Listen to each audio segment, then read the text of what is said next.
Hello everyone, welcome to easy pharmacy. तो आज हम देखने वाले हैं route of drug administration.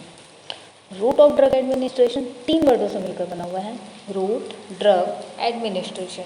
Root का मतलब होता है वे, पाथवे, जिस वे से हम ड्रग को लेंगे, जिस वे से वो एब्जॉर्ब होगा, वो होता है रूट।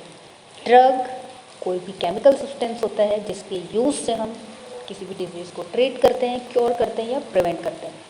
एडमिनिस्ट्रेशन का मतलब होता है फार्मेसी में इनगल्फ करना या फिर फॉलो अप करना।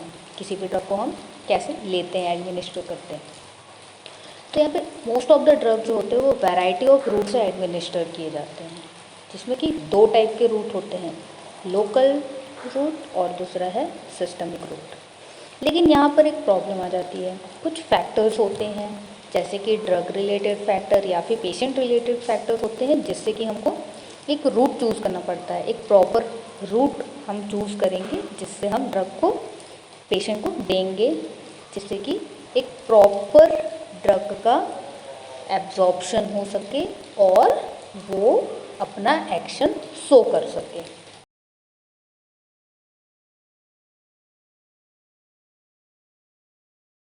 हम देखते हैं कि कौन कौन से फैक्टर्स हैं जिससे हम सही रूट चूज़ करेंगे। पहला है अपना physical and chemical properties of drug. Drug की प्रॉपर्टीज़ कैसी हैं? सॉलिड है। अगर सॉलिड है ड्रग तो वो 3 वे से होकर जाएगा। पहला तो सॉलिड है तो हम अगर ओरल रूट से दे रहे हैं तो सबसे पहले उसका डिसइंटीग्रेशन होगा, फिर बाद में जाकर वो डिज़ोल्व होगा, फिर जाकर वो एब्जॉर्ब होगा।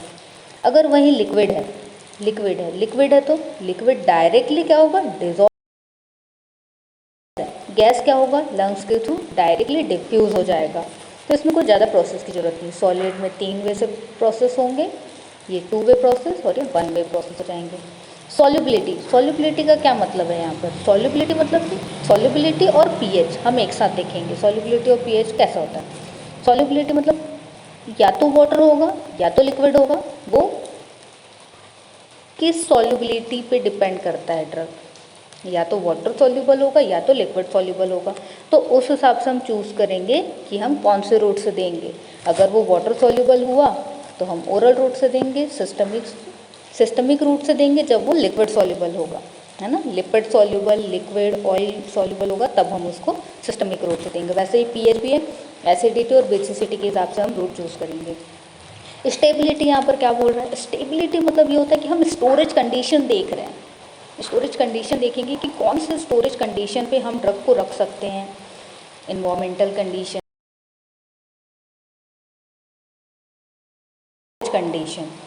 इरिटेशन होता है, इसमें कुछ भी ईचिंग होगी।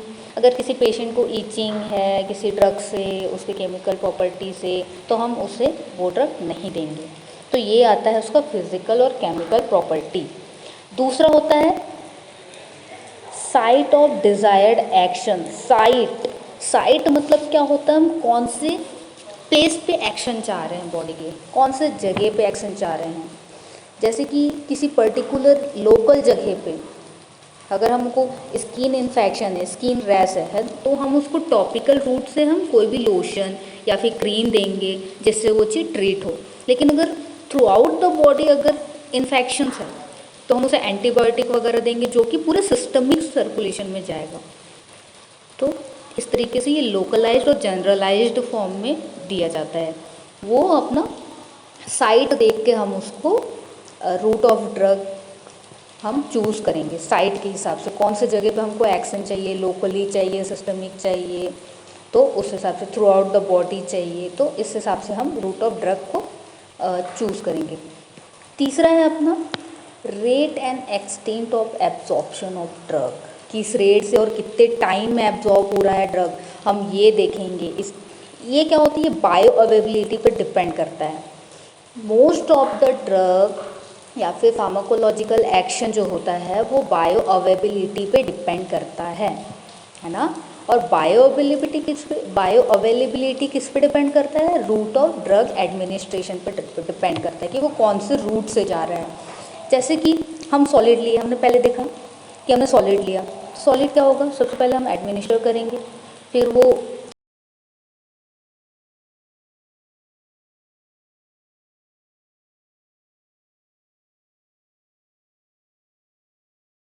बाद में वो डिज़ोल्व होगा, डिज़ोल्व होने के बाद में वो इंटेस्टाइन में जाएगा, के थ्रू वो क्या होगा, लीवर में जाएगा और लीवर में उसका मेटाबॉलिज्म होगा।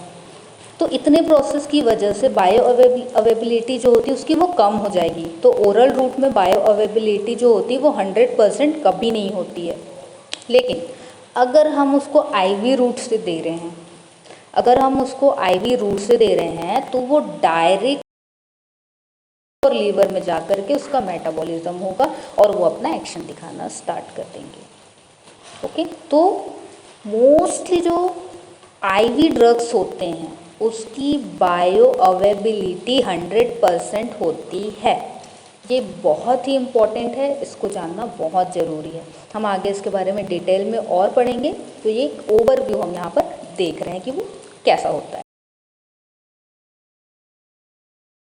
फोर्थ होता है effect of digestive juice and first pass metabolism on the drug.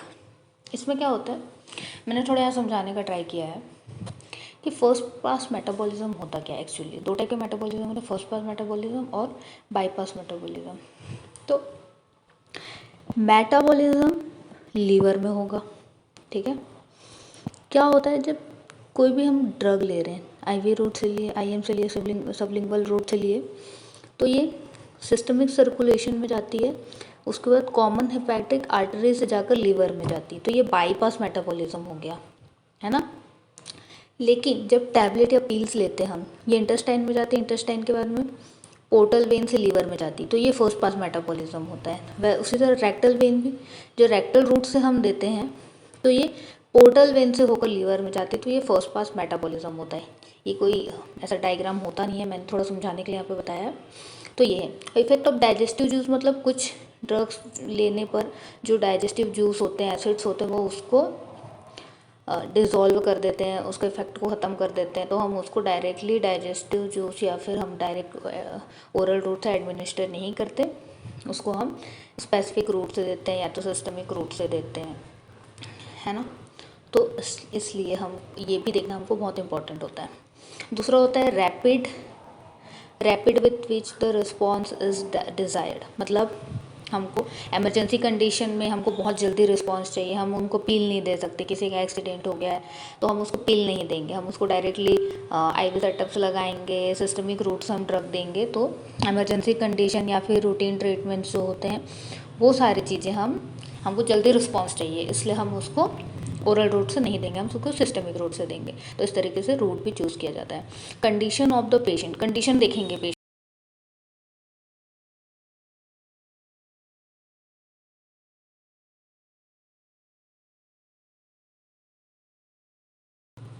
वो अनकॉन्शियस है तो हम उसको डायरेक्टली सिस्टमिक रूट से उसको ड्रग देंगे। Accuracy of dose required, accuracy of dose required.